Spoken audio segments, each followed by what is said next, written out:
Estimados convencionistas de tantos municipios de Colombia, primero mis agradecimientos a la señora directora del partido, Nubia Estela Martínez, al doctor Daniel García Rizabaleta, a todo el equipo humano que ha hecho posible esta primera convención. Las convenciones municipales que habrán de llevarnos a las convenciones departamentales y a la convención nacional.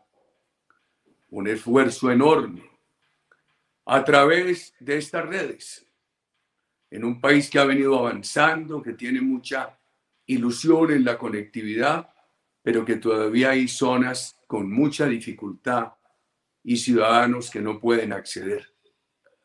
Este esfuerzo del partido, en algunos casos, tendrá el tropiezo, o por la mala conectividad, o por ciudadanos que no puedan acceder. Pero en este momento tan difícil de la vida nacional, es la única manera y es un esfuerzo grande, valiosísimo, que ha tomado mucho tiempo de organización. Al partido, a su directora, al doctor Daniel García, al equipo humano, los agradecimientos. Y nuestro agradecimiento a los departamentos, a sus directivos, a quienes han hecho estos esfuerzos, a tantos municipios de Colombia, que hoy procuran vincularse a esta convención virtual, atípica, no fácil. Nuestro agradecimiento a los ediles, a los concejales, a los diputados, nuestro agradecimiento a los parlamentarios. Un homenaje a Carlos Holmes Trujillo, nuestro compañero, víctima de esta pandemia que ha dejado tanto luto y dolor en las familias, en nuestras amistades, en nuestros militantes. En mi caso, 48 años de amistad con Carlos Holmes. Hoy le rendimos un homenaje a su señorío, a su preparación, a su ecuanimidad, a su oratoria, a su consagración a la vida pública. Un ejemplo de transparencia, una larga vida pública, sin una mácula. Carlos Holmes Trujillo es un ejemplo. Siempre nuestro afecto, nuestro imborrable recuerdo, siempre pensando en tantos ejemplos que nos dejó. Esa gran compenetración con nuestras tesis, con las tesis de este partido, ese gran trabajo en todas sus posiciones públicas, esa entrega como canciller y ministro de Defensa del presidente Duque. En esta primera de las convenciones, donde se hace este ensayo virtual, y nuestros dirigentes municipales estarán hoy eligiendo la organización municipal, hacemos llegar un saludo y nuestro apoyo al gobierno del presidente Duque, al presidente Duque. Nuestro orgullo por su transparencia, por su dedicación, por tantos logros importantes a los cuales nos vamos a referir a algunos más adelante.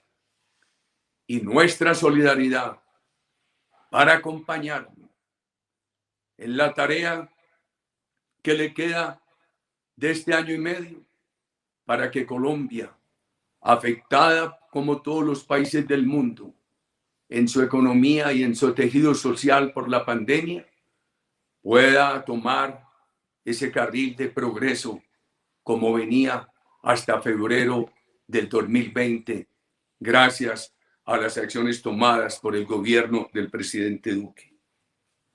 Queridos convencionistas, 3 temas fundamentales para el futuro democrático de la nación: la vacunación, la seguridad y la lucha por recuperación del empleo y por la superación de la pobreza. El proceso de la vacunación muestra la seriedad del gobierno como sin alaridos y sin aspavientos, el gobierno, dentro del manejo profesional de la pandemia, logró conseguir estas vacunas. ¿Cómo han estado llegando? ¿Cómo han estado llegando ininterrumpidamente? ¿Cómo avanza ese proceso? ¿Cómo ya se está logrando más de 1 millón de colombianos vacunados? El gobierno dio una nueva muestra de seriedad con este proceso. Por supuesto, hoy la angustia que tenemos es que todos podamos ser vacunados, pero con el trabajo que está haciendo el gobierno, tendremos todos esa oportunidad. Esta pandemia que ha dejado tanto dolor y el gobierno ha hecho un gran esfuerzo. Este país pasó de 3.700 UCIs a casi 10.000. Voy a darles a ustedes una cifra bien importante. Esperen un momentico.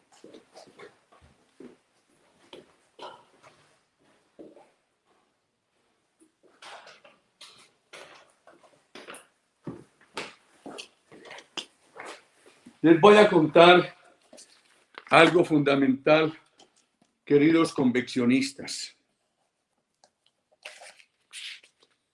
En Colombia, el manejo de la pandemia y el sistema de salud han sido bien importantes. Se han eliminado más de 10 EPS por incumplidas. Gran trabajo de la Superintendencia de Salud. Muchos hospitales intervenidos han mejorado. Fueron intervenidos porque eran manejados por la politiquería, por el clientelismo, por la corrupción. El sistema en general ha mejorado. Yo creo que la pandemia también le ha exigido más al sistema y las medidas del gobierno. Y uno siente un sistema más comprometido con los colombianos. Por ejemplo, los resultados son bien importantes. Gracias al sistema de salud de Colombia, al mejoramiento en el gobierno del presidente Duque, mientras en países como México, Brasil, Panamá, los ciudadanos tienen que gastar $89 de su bolsillo en la salud al año, $90, 92, 96. El promedio en Colombia ha sido de $39. En el último año, Colombia, comparado con muchos países, los Estados Unidos, Alemania, países suramericanos, centroamericanos, es el país en el cual los ciudadanos menos gasto de sus propios ingresos han tenido que hacer en salud. Colombia es el cuarto país en una serie de muchos países que ha mostrado, de acuerdo con las mediciones internacionales, que los ciudadanos han tenido que gastar el menor tiempo para acceder al servicio en esta pandemia. Queda mucho que mejorar, queridos amigos, pero es bien importante lo que se ha hecho. Más adelante me voy a referir a algunos logros del gobierno en materia social frente a la pandemia. Ahora queda mucho que mejorar. Yo pienso que el gobierno, por ejemplo, el gobierno podría seguir mejorando el sistema de salud. Pienso que no se necesita una ley para avanzar mucho en lo que se llama la medicina familiar, en la medicina preventiva. Se podría hacer perfectamente. Ojalá el gobierno lo haga. El partido ha venido haciendo un gran esfuerzo de correo social para ayudarle a los colombianos con el sistema de salud. El esfuerzo de los recursos de los parlamentarios ha permitido aportar un mínimo de 20 UCIs a diferentes regiones de Colombia, además de los esfuerzos particulares de cada parlamentario con atención de mercados, etc. Yo creo que han sido muy bonitas. Yo le diría a Paula Rivera, la secretaria del partido, quien es tan diligente, que me ayudara con las cifras de cuántas UCIs finalmente ha entregado el partido. Y creo que se ha hecho una campaña muy bonita que hay que agradecer en todas las regiones de Colombia con el reparto de los tapabocas. Y ahora están en otra campaña con el reparto de unas pruebas rápidas. Eso es bien interesante. El partido, como lo dijo el video de la directora, ha reunido una cantidad de sectores sociales y gremiales afectados por la pandemia, los ha reunido con el gobierno para buscar soluciones.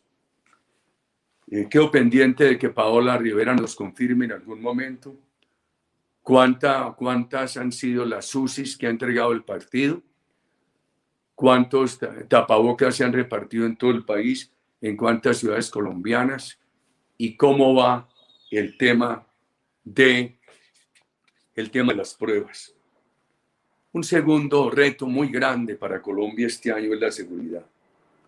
No hay duda que en el proceso histórico las cifras han mejorado, pero cualquier masacre, un secuestro, una extorsión, el asesinato de un líder social, el atraco en Bogotá, el asesinato de nuestro policía, de nuestros soldados, crean mucho pánico, mucha preocupación por el tema de la seguridad. Hay dos puntos: la herencia y las responsabilidades. Por supuesto, una herencia muy mala. Siempre dijimos que no votábamos por el referéndum, por el plebiscito, no porque nosotros seamos enemigos de la paz, sino porque consideramos que la impunidad absoluta es generadora de nuevas violencias. Siempre dijimos que en un país con 209.000 hectáreas de coca es imposible garantizar la seguridad.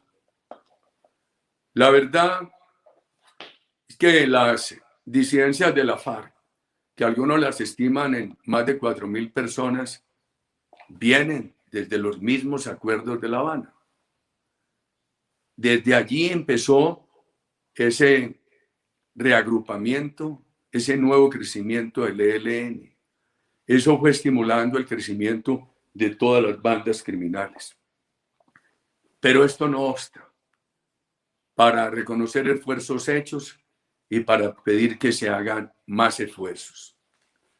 Un país que, miren, en el año, queridos convencionistas, en el año 2013, y hablo de 3 años del gobierno anterior, Colombia había bajado el hectareaje de droga a una cifra récord de 42.000 hectáreas. ¿Y cuándo se empieza a revertir eso peligrosamente? Desde el mismo momento cuando en La Habana anunciaron que para la FARC el narcotráfico es delito político, que no habría cárcel, que no habría extradición, que habría elegibilidad política, que no habría fumigación y que la erradicación sería voluntaria.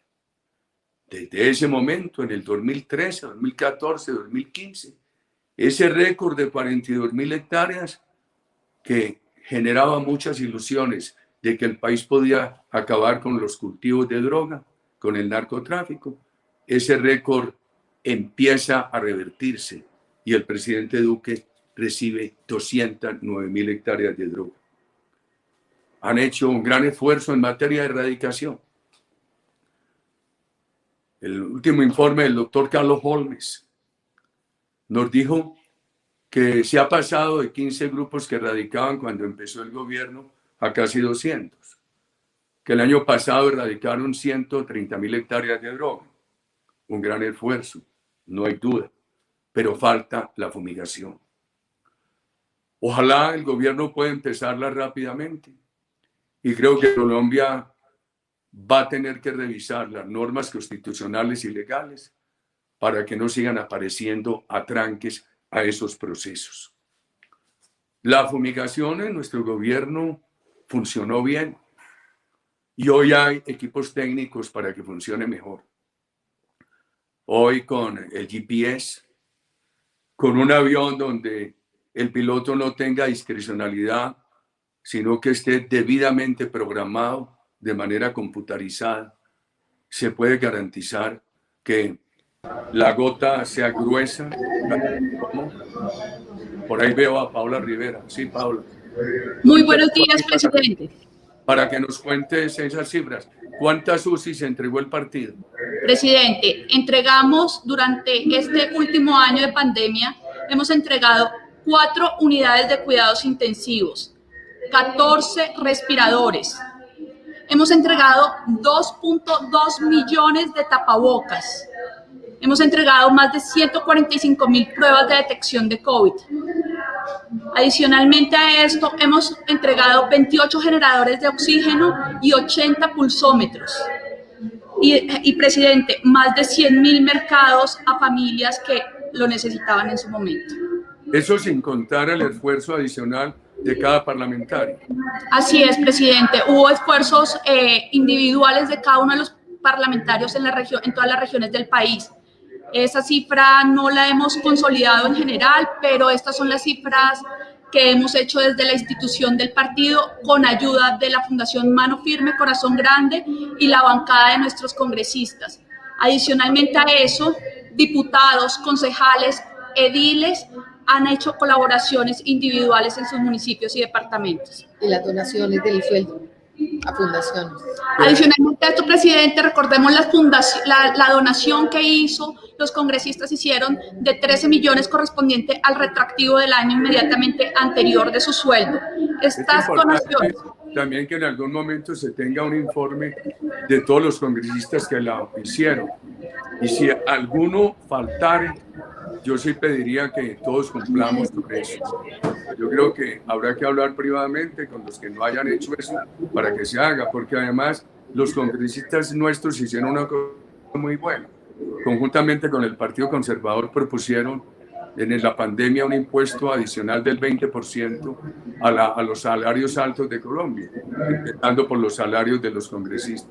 Gracias, Paola. Ahora, este esfuerzo que ha hecho el partido y que lo acaba de poner Paola Rivera, secretaria del partido, en cifras, es un esfuerzo muy importante, pero el tema de la pandemia es tan grande que a veces parece un esfuerzo tan pequeño, no obstante lo grande. Y entonces pasan por la cabeza tantas tragedias que hemos vivido. Ay, uno cita dos y son 100 y son cientos. Todo ese proceso de Vicente, nuestro gran líder de Aguachica, uy, que falleció. El proceso de la señora del doctor Guarín en Boyacá, doña Teresa. El proceso de Ervin Hoyos. Bueno, bendito sea mi Dios. Volvamos al tema de la fumigación. Ojalá el gobierno del presidente Duque pueda empezar rápidamente la fumigación. Hoy el país tiene que pensar en que si se necesitara reforma constitucional para esos temas, habrá que hacerlo.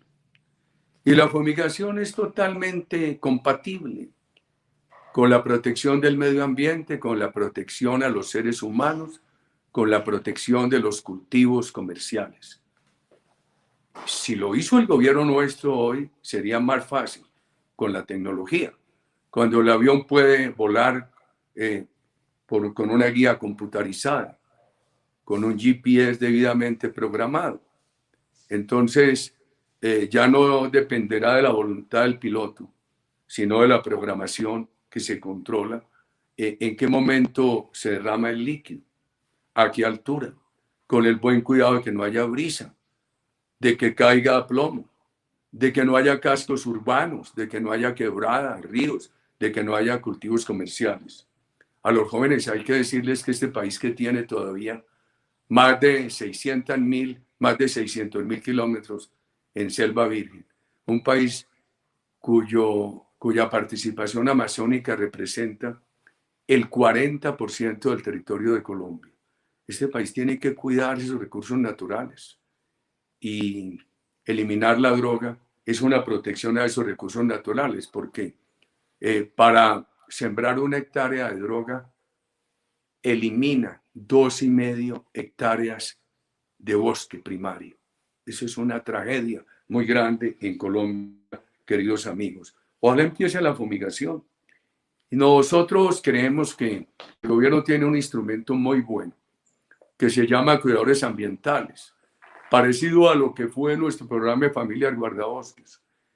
Y nuestro programa de Familias Guardabosques fue muy útil, porque nosotros teníamos programas sustitutos con café orgánico, programas sustitutos con palma africana, con maderables, con cacao, con una cosa, con la otra.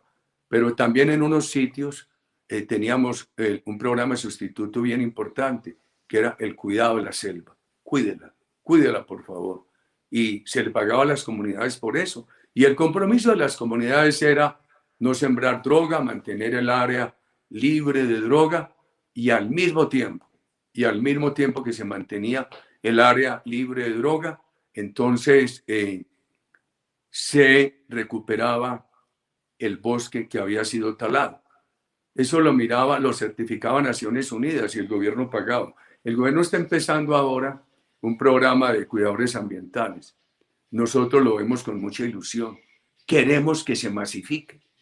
Hace una semana, hablando a través de estos medios virtuales con la OEA y con la Policía Militar del Brasil, nuestra conclusión era que se necesita remunerar el cuidado de la selva. Y ha sido una propuesta ambiental fundamental de nuestro partido y tenemos toda la ilusión que el gobierno del presidente Duque pueda generalizar, pueda crecer mucho, masificar el tema de cuidadores ambientales. Queridos convencionistas, tenemos que apoyar muchísimo a las Fuerzas Armadas, a nuestro ministro. Mire todos los debates que le hicieron a Carlos Holmes. Quisieron tumbarlo, que por el acuerdo con los Estados Unidos, que por una acción o por la otra. El doctor Guillermo Botero lo tumbaron. Un hombre totalmente transparente como el doctor Guillermo Botero. Tenemos un ministro que es Diego Molano, serio, firme, transparente, y lo quieren tumbar. Y hay que apoyarlo. Y hay que apoyar a nuestras Fuerzas Armadas. Yo no voy a hablar hoy de la JEP, pero sí voy a decir, la revisión de la JEP es un imperativo para que las Fuerzas Armadas tengan seguridad jurídica, seguridad para operar. Las Fuerzas Armadas hoy tienen muchos temores para operar por todo ese cuestionamiento a nuestras Fuerzas Armadas que han sido democráticas, a diferencia de muchas del continente que estuvieron al servicio de dictaduras. Las Fuerzas Armadas nuestras han sido democráticas, respetuosas del orden constitucional y quienes de sus integrantes han violado la ley, han violado los derechos humanos, han sido severamente castigados. Yo he publicado en las redes un concepto muy importante del doctor Germán Calderón España, gran jurista, donde nos dice cómo en los bombardeos a las Fuerzas Armadas las ampara la presunción de legalidad. Es que son los criminales los que reclutan niños, los llevan a campamentos, los ponen a delinquir, los utilizan como escudos humanos. Y las Fuerzas Armadas hacen un bombardeo a un objetivo válido, en cuya información no han sabido de la presencia de niños, y entonces denuncian a las Fuerzas Armadas y denuncian al ministro. Vamos a respaldar a las Fuerzas Armadas masivamente y que no sueñen que van a tumbar al ministro Diego Molano. Ahí tenemos que tener toda la entereza, toda la firmeza. Son los criminales los que tienen que abandonar la práctica de reclutar niños, de ponerlos a delinquir. Son los criminales los que tienen que abandonar la práctica de utilizar los niños como escudos humanos. Por ahí publiqué en la red esta semana un video de un señor que fue secuestrado por el ELN y quienes lo mantuvieron secuestrado y torturado fueron niños. Dice que los que más años tenían podían tener 14 años. Niños secuestrados por la guerrilla, niños utilizados por la guerrilla, niños formados para el crimen por la guerrilla. Esa es una tragedia. Aquí nos tenían acomplejados cuando tumbaron a Guillermo Botero. Quitémonos ese complejo. Con toda fortaleza hay que defender a las Fuerzas Armadas de Colombia y al ministro Diego Molano. El ministro Diego Molano es una persona totalmente firme, es una persona totalmente transparente, es una persona muy seria. Ahora, por supuesto, no podemos desconocer que el asesinato de líderes sociales, que las masacres, la herencia, sabíamos que todos esos disidentes que se han generado en un proceso de impunidad, 209.000 hectáreas de coca, sabíamos que esa impunidad absoluta generaría más violencia. Digamos dos cosas frente a las masacres y frente al asesinato de líderes sociales. Primero, la herencia. Y segundo, el partido y el gobierno no van a esconder responsabilidades. Confiamos que los mayores esfuerzos del gobierno, del ministro Diego Molano, de las Fuerzas Armadas, van a ir desarticulando esos grupos violentos, van a avanzar en la captura de criminales, que los saquen de todas partes, que los saquen de sus escondites domésticos o en el extranjero, pero que los saquen. Y el partido tiene que ser firme, absolutamente firme en esto. Y yo celebro cuando el gobierno ofrece recompensas para capturar a unos criminales o para que la comunidad informe sobre riesgos de actos criminales que se cierren sobre una región, sobre unas personas. Sí, nosotros apoyamos todos los días que haya más acciones, sin olvidar la herencia que se recibió. Ojalá el ministro Diego Molano pueda asumir de manera mayor la seguridad en las grandes ciudades. Porque mire, cuando el gobierno gira dinero a los sectores sociales, algunos alcaldes le dicen a la comunidad que eso es de ellos. No se preocupan debidamente por la seguridad y cuando hay un problema de inseguridad acusan al gobierno. Yo celebraría muchísimo que el ministro Diego Molano, con las fuerzas militares y con la policía, pueda crecer su participación en la dirección del orden público urbano en muchas ciudades y, por ejemplo, en una localidad tener 20.000 informantes sin armas que le estén informando a las Fuerzas Armadas, a la policía sobre un hecho criminal, sobre el riesgo de un hecho criminal, que estén informando sobre la presencia de criminales, que haya reacción de la policía inmediata, de las Fuerzas Armadas de inmediato. Queridos amigos, y el microtráfico. Si algo bien bueno hizo este gobierno, fue expedir el decreto para el decomiso. Pero tenemos que decir la verdad.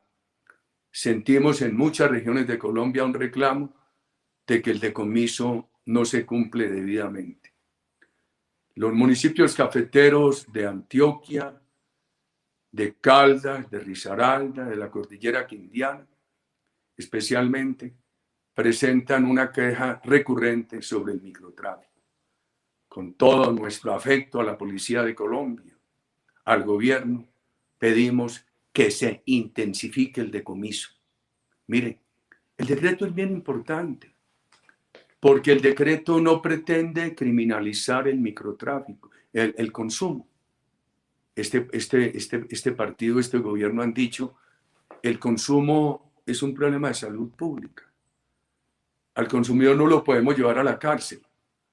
Eso es bien importante y eso está en equilibrio con el decreto que expidió el gobierno, que no pretende crear tipos penales, más de los que hay, pero que se autoriza decomisar cualquier dosis de droga.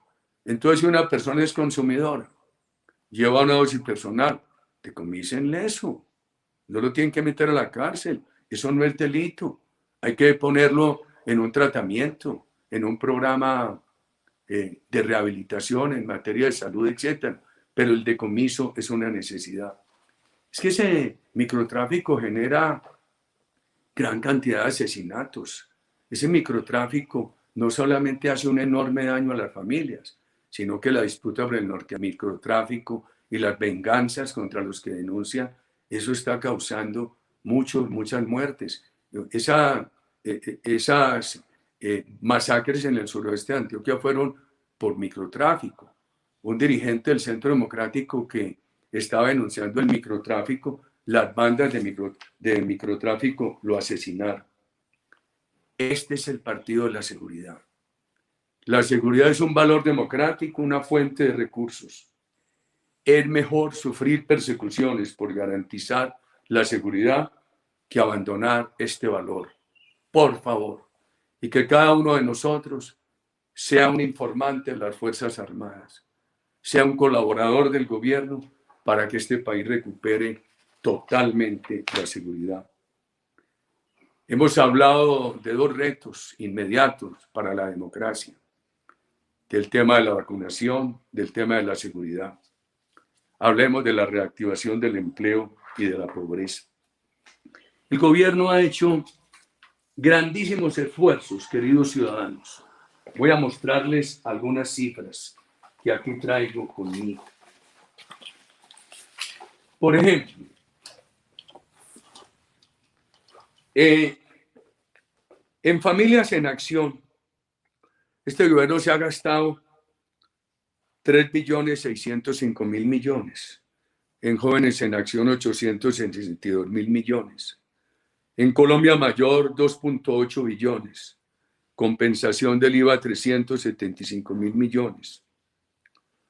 En Ingreso Solidario, 4.6 billones.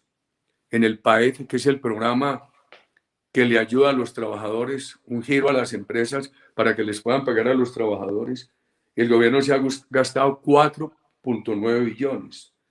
En el régimen subsidiado de salud, 23.7 billones. Y aquí no estamos contabilizando los subsidios eléctricos, los subsidios de servicios públicos. Aquí no estamos contabilizando lo que dijimos al principio, un país que ha pasado de 3.700 UCIs a 10.000. Apenas estos aspectos. ¿Saben cuánto vale esto? Esto vale 40 billones. Y esto ha beneficiado a más o menos 28 millones de colombianos. Esto es bien importante. Pero, queridos amigos, aquí viene un tema. El esfuerzo del gobierno en esta materia es inmenso, lo reconocemos. Sin embargo, el daño de la pandemia es mayor. Por eso creemos nosotros que hay que hacer esfuerzos adicionales. Cuando digo que el daño de la pandemia es mayor, es porque la pandemia ha agregado 3 millones de colombianos a la pobreza. Imaginen ustedes. Si bien hay gran cantidad de hogares en Colombia atendidos, en este momento hay 2.4 millones de hogares, 12.400.000 hogares que no reciben ningún beneficio, a pesar del gran esfuerzo del gobierno. Si bien el gobierno hace una tarea muy importante y ha venido mejorando poco a poco el pago a 1.400.000 ancianos, en ese nivel de mayor pobreza todavía hay 1.600.000 ancianos que no han podido ser apoyados. ¿Qué hacer? ¿Con qué? ¿Y cuándo? Creo que el gobierno tiene que actuar de inmediato para agregarle a lo bueno que ha hecho más agresividad en estas políticas sociales, en estas coberturas. Y es de inmediato. Pero ahí viene una responsabilidad nuestra. Este periodo legislativo que empieza ahora el 16 de marzo y que irá hasta el 20 de junio, nos obliga a trabajar con el gobierno y con otros partidos que lo apoyen para sacar unas normas que estén listas el 20 de junio que le permitan al gobierno contraer un crédito adicional de gran tamaño para aumentar las coberturas sociales y los programas de reactivación del empleo. El crédito es el único recurso disponible a la vista, con un problema: el país está muy endeudado. Inexplicablemente, entre el año 2010 y el año 2018, el endeudamiento del país lo pasaron del 36 al 50, injustificadamente. Pero al presidente Duque el endeudamiento por la pandemia se le ha subido más allá del 60, del PIB. Es bastante alto dada la capacidad de pago de Colombia.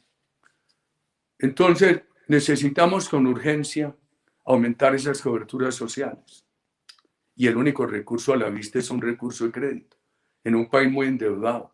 Y las calificadoras de riesgo ya han amenazado, dicen que están a la espera de qué decisiones va a tomar Colombia. Ese crédito hay que conseguirlo sin el riesgo de que le quiten a Colombia la confianza, de que le quiten a Colombia lo que se llama el grado de inversión. Perder la confianza para la financiación de las actividades del Estado colombiano sería muy grave. Por eso pienso yo que se debe trabajar con el gobierno rápidamente para que se apruebe una ley que tenga 3 capítulos.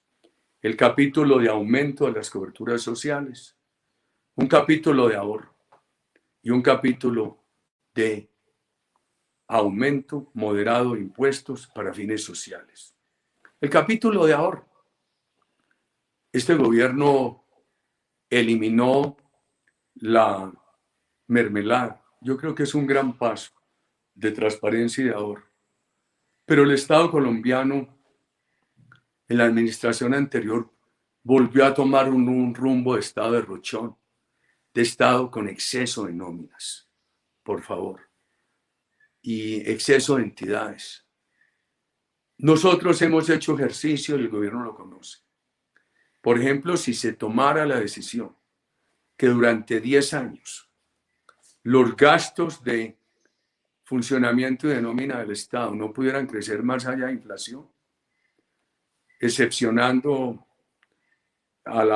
el sistema general de participaciones para no afectar las transferencias a las regiones, la salud y las pensiones. No se puede afectar el pago de pensiones. Otra cosa es que a las pensiones muy altas, sí se le debe cobrar impuesto, y lo repito, lo vengo diciendo desde que tuve el inmenso honor de ser presidente. Entonces, si esa norma de ahorro, de austeridad se toma, produce varios efectos. Un efecto es que los colombianos, al ver una norma de ahorro, van a pagar algo más de impuestos con menos reticencia. Y segundo, esa norma de ahorro, algunos han calculado que en 10 años, manteniendo esa línea de ahorro, el país se podría ahorrar en pesos de hoy, ya de manera recurrente, 10 billones, un punto del PIB. Eso sería bien importante, queridos amigos. La norma de ahorro. La norma en los impuestos. Yo creo que, mire, el presidente Duque hizo una cosa muy buena. Bajó los impuestos. Esos impuestos tan altos como estaban cuando él llegó, venían afectando el empleo, venían afectando la inversión. Colombia había congelado la reducción de la pobreza desde el año 2013, 2014. Y la reducción de impuestos que hizo el presidente Duque, las normas para controlar evasión que introdujo, los estímulos a la pequeña empresa, a las inversiones productivas, se iba produciendo un gran resultado. Hasta febrero del año pasado, cuando empezó a afectarse por la llegada de la pandemia. Créanme que si no fuera por la pandemia, no tendríamos que hablar hoy de reforma tributaria, queridos amigos, estimados convencionistas. Lo que se había hecho era muy bueno, pero la pandemia obliga a medidas extraordinarias. Yo creo que hay impuestos sobre los cuales la discusión es poca, otros de mucha controversia. Pienso que, mire, el impuesto al patrimonio de las personas, de los individuos con altos patrimonios, la reforma ha previsto que desaparezca. Yo creo que se puede mantener tiempo largo, moderadamente. Yo diría algo que no gusta. El impuesto a la riqueza muy alta de personas jurídicas, que está eliminado, que es antitécnico. Por lo menos se debería revivir por una sola ocasión. Hay que hacer este sacrificio, hay que hacer el esfuerzo.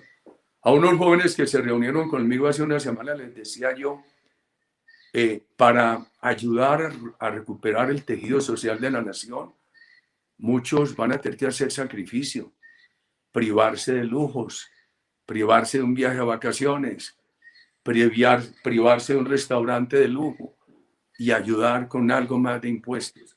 Entonces me dicen, pero si derraman ese impuesto a los altos, a la alta riqueza, a la riqueza muy elevada de personas jurídicas, no creemos que sea transitorio. Hay que crear una gran sensibilidad para que sea transitorio. El gobierno mío lo creó por allá en 2002 para pagarle a los soldados. Por favor, hagamos ese esfuerzo para ayudar a superar esta pobreza que nos ha traído la pandemia, para que el gobierno pueda soportar un crédito que le permita hacer mayores esfuerzos frente a los grandes esfuerzos que ya ha hecho para enfrentar el efecto tan negativo social de la pandemia. Queridos amigos, por ejemplo, la tarifa de renta que en este país tenía las empresas pagando entre el 43 y el 37, se ha venido bajando, ya está en el 31, 32, está previsto que baje al 30, manténganla donde está unos años, ya ha bajado algo, que no baje las 2 escalas que le faltan. Si yo le pago a Cali 100 pesos por impuesto de industria y comercio, gracias a la reforma del presidente Duque, 50 de esos 100 pesos hoy los puedo descontar de lo que le tenga que pagar a la nación por impuestos nacionales. Y el año entrante ya podría descontar los 100. Hombre, con los 50 está bien. Aplacemos la llegada al 100% un tiempo. Con los 50 está bien. Ojalá no quitáramos el incentivo de que una empresa que compre un activo productivo para poder mejorar la competitividad del empleo, gracias al gobierno del presidente Duque le devuelven el IVA. Ojalá no quiten ese beneficio, porque lo que necesitamos es crecer la economía y el empleo. Pienso que en impuestos de dividendos, de participaciones, de los dividendos que también remesen las empresas extranjeras que están en el país a sus matrices en el extranjero, puede subirse algo. No hay duda que hay que crear otros impuestos ambientales. Yo creo que en todo eso puede haber un acuerdo. Tema muy sensible es el IVA. Este gobierno ha sido capaz de devolverle a un número muy considerable de familias colombianas el IVA, a los de sectores vulnerables. Cualquier cosa tiene que poner mucho cuidado para no afectar a las clases medias colombianas con el IVA. Eso tiene que ser con mucha delicadeza. Mire, me perdonen que hable de cosas que hice, pero tal vez es por este pelo irreversiblemente blanco y por la cédula. Los viejos acostumbramos ser muy nostálgicos. Por allá en el año 2002, con una reforma nuestra dijimos, todo lo que no pague IVA, que pague el 2%. Entonces a mí me decían, pero es que eso no significa nada en el recaudo. Pero dije, significa mucho en la disciplina social.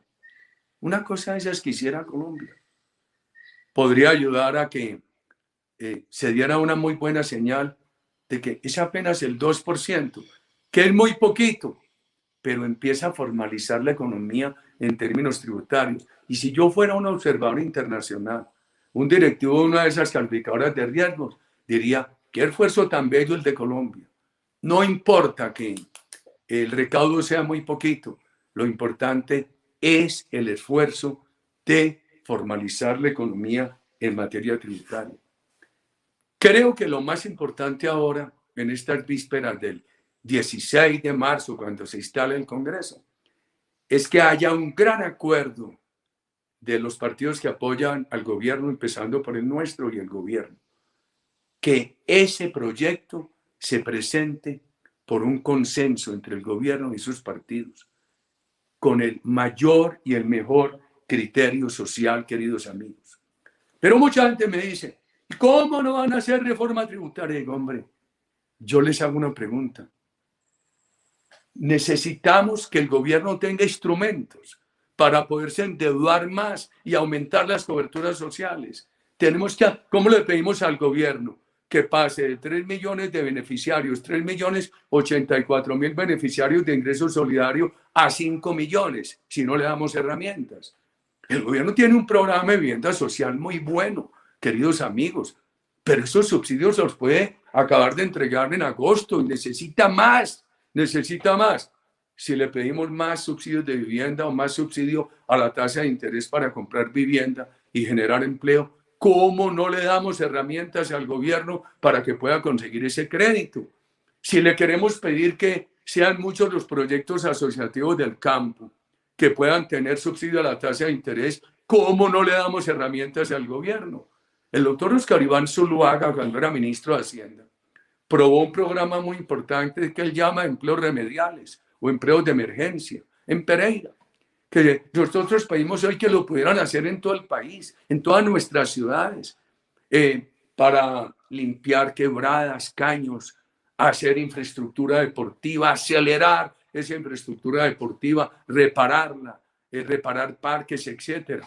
Pero eso cuesta y queremos que lo hagan y sería muy importante que se haga inmediato.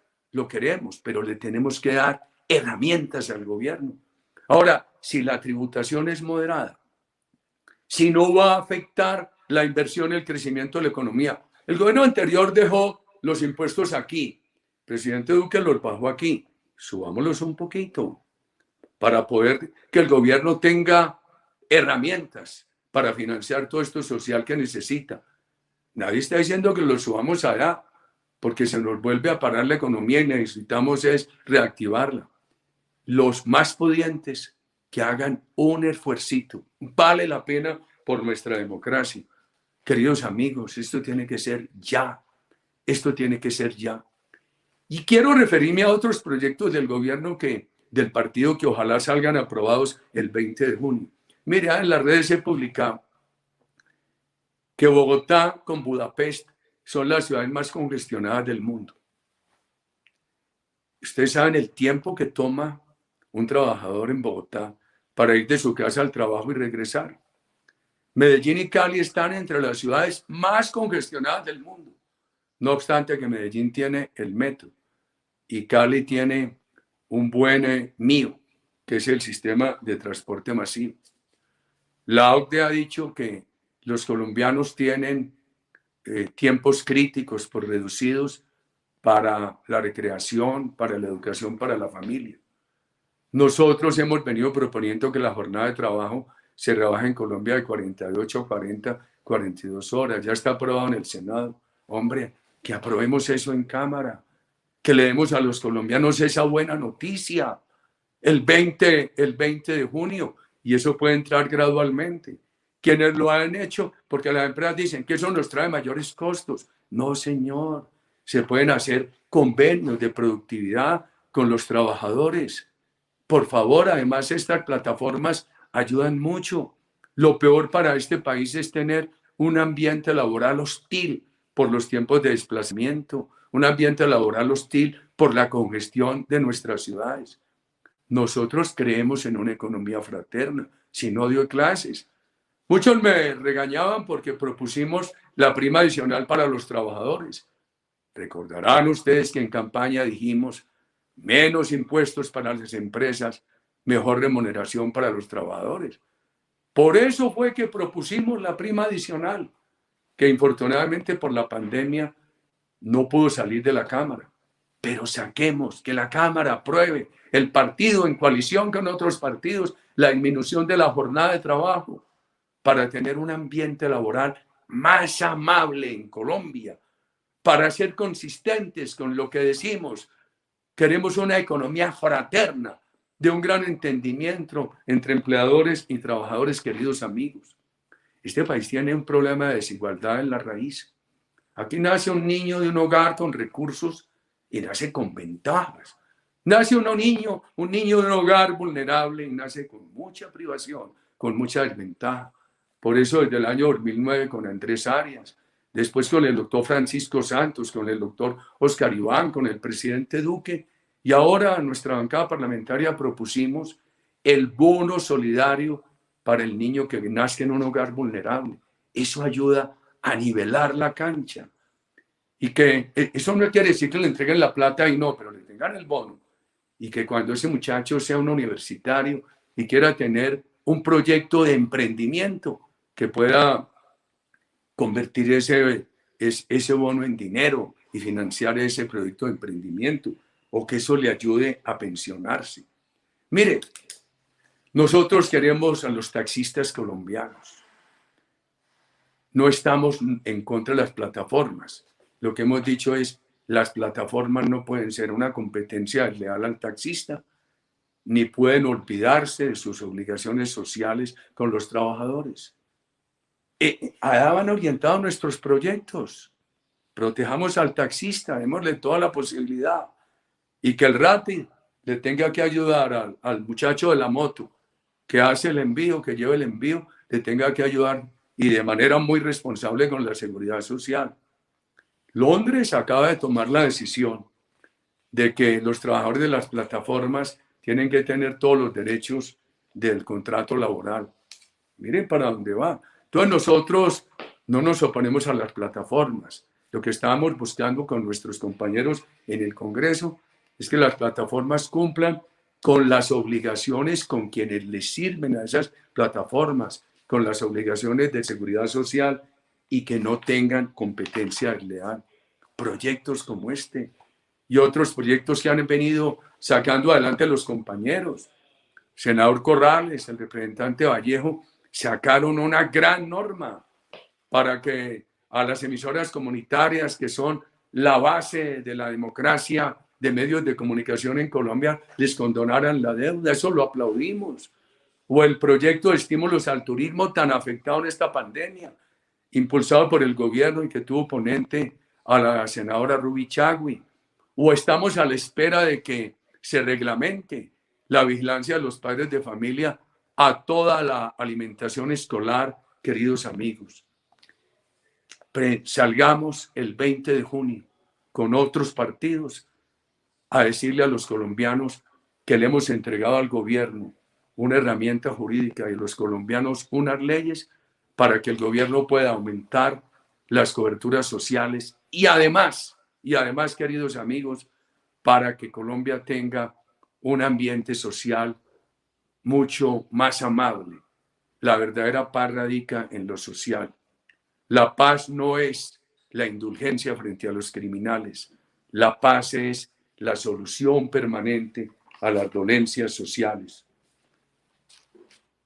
Con hambre, con comunidades mercando en los basureros, no hay democracia que se sostenga.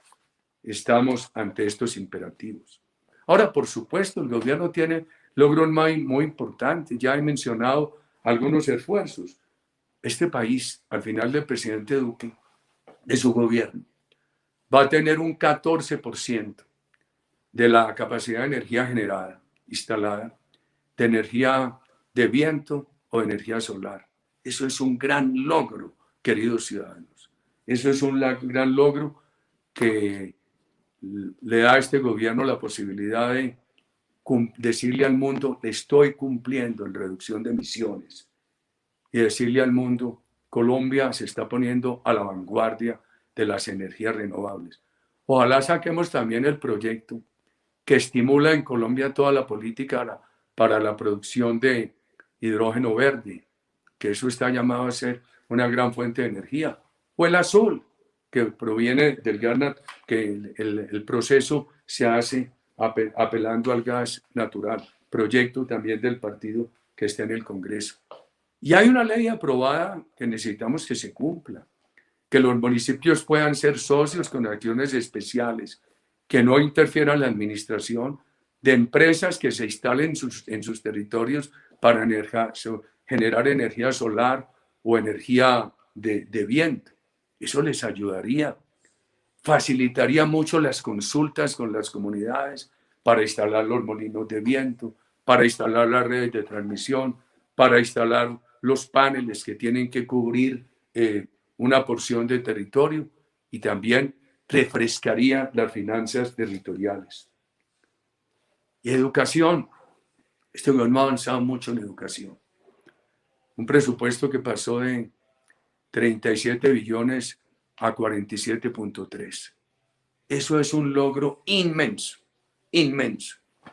Yo diría que eso, más los esfuerzos en alimentación escolar, más los esfuerzos en la primera infancia, son cartas de presentación de excelencia del gobierno Duque. Los invito a algo. Cuando yo estudio las cifras de mi universidad, la Universidad de Antioquia, donde combatí con argumentos como disidente en esa juventud universitaria, y éramos minoría, pero combatíamos con argumentos, con todo interés, universidad que quiero. Allí han logrado hoy que un altísimo porcentaje de estudiantes tenga gratuidad. Y ya tienen más o menos 8.000 estudiantes en programas virtuales. Yo creo que antes de diciembre, y eso debería quedar definido en la ley que hemos hablado, que tenga ahorros, que tenga unas metas sociales y unos impuestos sociales moderados, debería quedar la gratuidad en la universidad pública para estratos 1, 2 y 3, diciéndole a los rectores, hombre, no construyan tanto edificio, por favor, virtualidad. Estas plataformas hoy para la universidad son el mejor invento de la humanidad. Cuidemos este partido, el Centro Democrático. Este partido es el partido que considera que la seguridad es un valor democrático, una fuente de recursos. Sin seguridad no hay inversión. Este partido dice seguridad y libertades.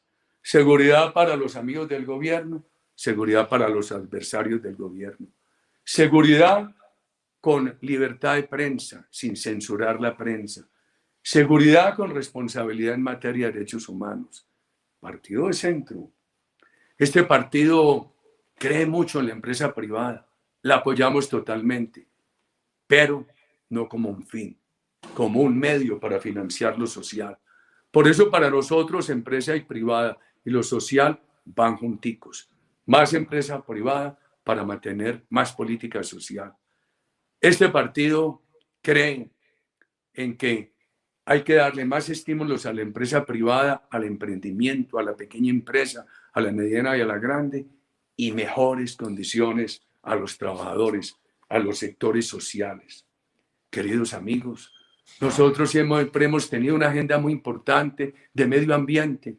En aquel gobierno que tuve el honor de presidir, llegamos a tener 200.000 familias guardabosques.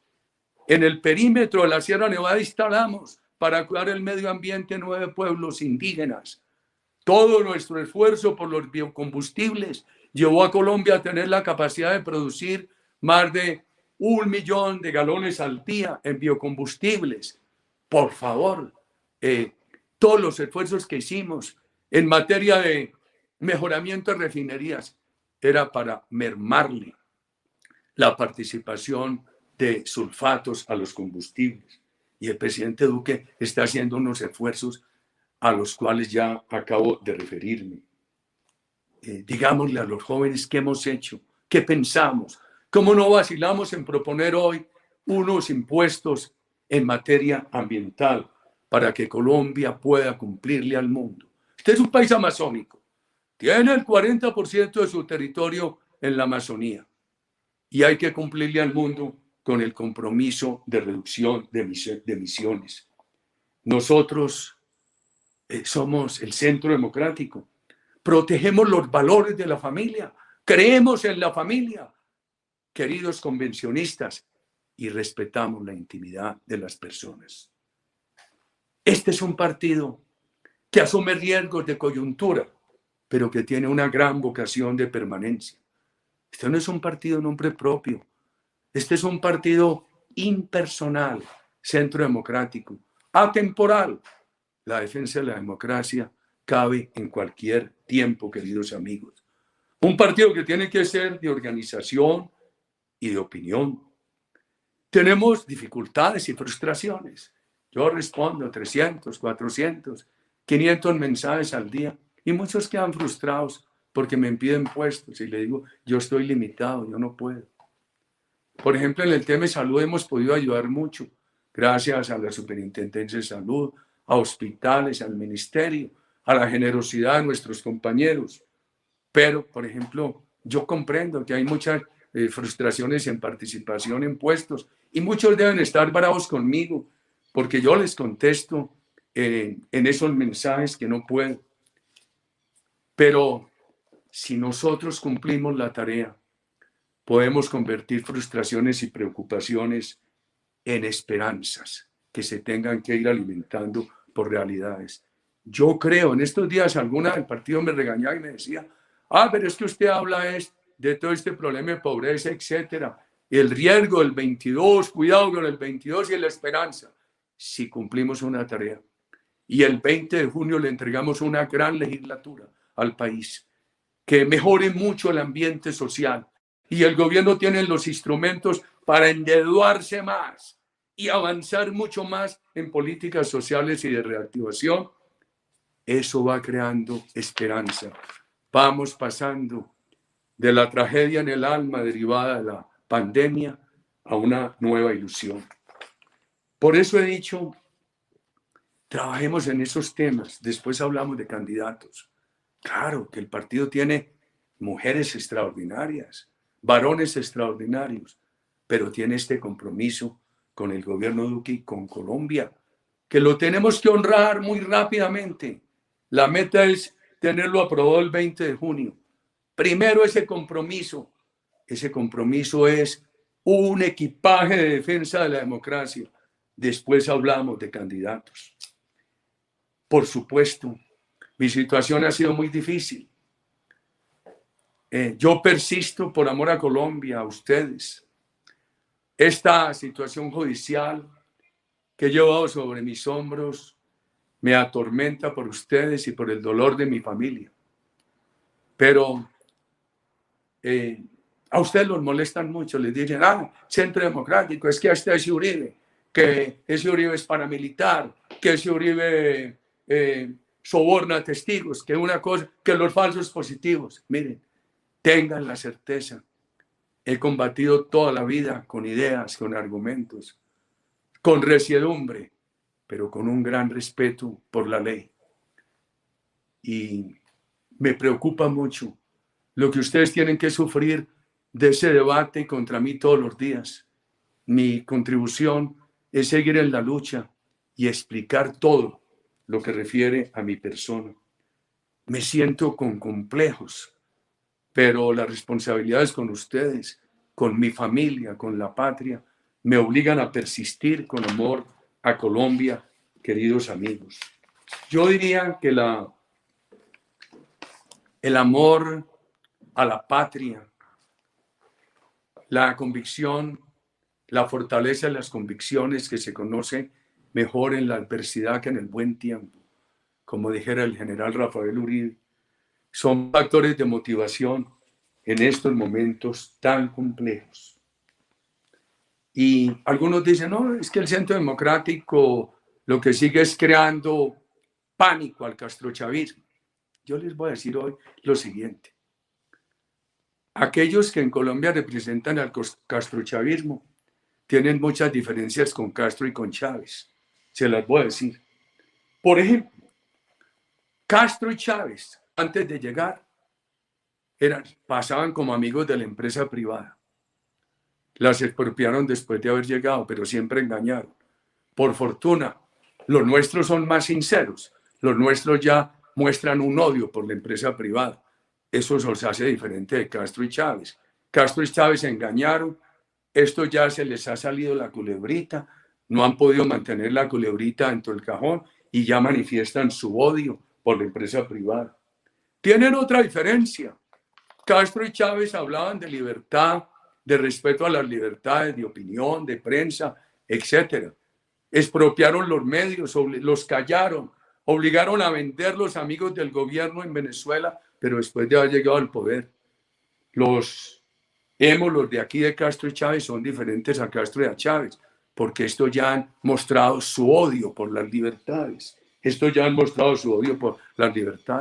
Castro y Chávez nunca hablaron de perpetuarse.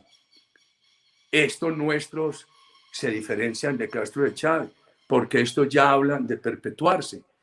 Castro le dijo a Chávez, mire, usted llegue por la vía electoral, que hoy está agotada la vía de las armas.